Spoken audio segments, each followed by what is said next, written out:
The greatest challenge always is when you have a set of principles or even laws or treaties and people don't follow them. As China has become strong, and it's trying, I think, to be an enabling great power.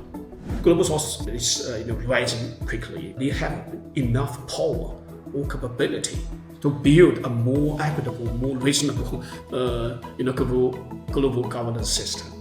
Welcome everyone to Global Times Roundtable on Global Governance Initiative. If you were to introduce the Global Governance Initiative, the GGI, as you understand it in one sentence, how would you put it? It's a reaffirmation of the United Nations Charter, but going one step further, I think. And the one step further is people-centered. The Global Governance Initiative is about a method by which countries can work with each other on the basis of equality and respect, where decisions are based on consensus rather than one big country telling everyone else what to do. The soul of the GGI is the community of shared future, and the core element of the GGI is true multilateralism. The key term of this initiative is global governance. What do you see as the biggest challenge in global governance today? The greatest challenge always with any governance system is when you have a set of principles or even laws or treaties and people don't follow them.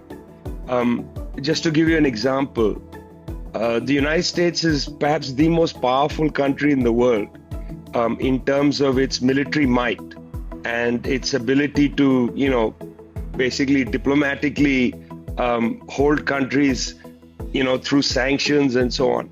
But the United States hasn't ratified a very large number of important United Nations treaties.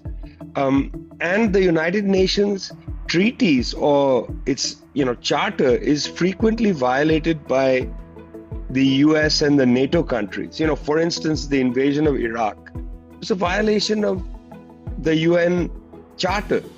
The destruction of Libya in 2011 was a violation of UN Security Council Resolution 1973. The resolution just said create a no-fly zone, didn't say go and bomb the country.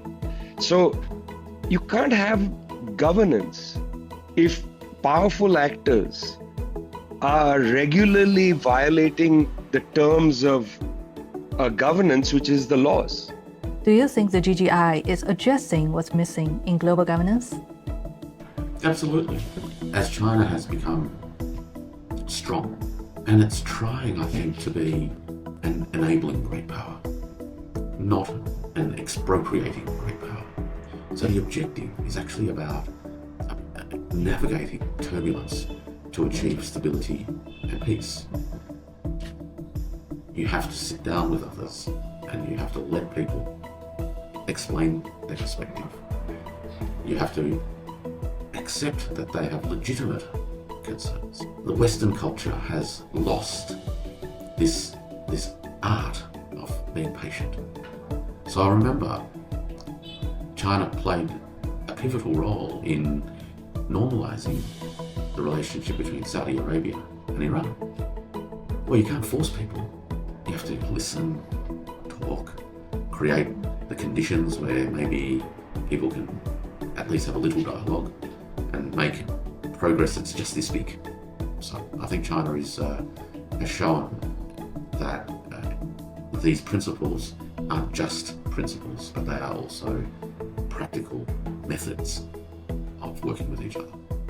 United States, they set a very high standard of tolerance rate, and the European countries accept it. We can see the United States and the European or the other Western countries, they are unwilling to uphold the existing system, or they are incompetent to uphold the existing system.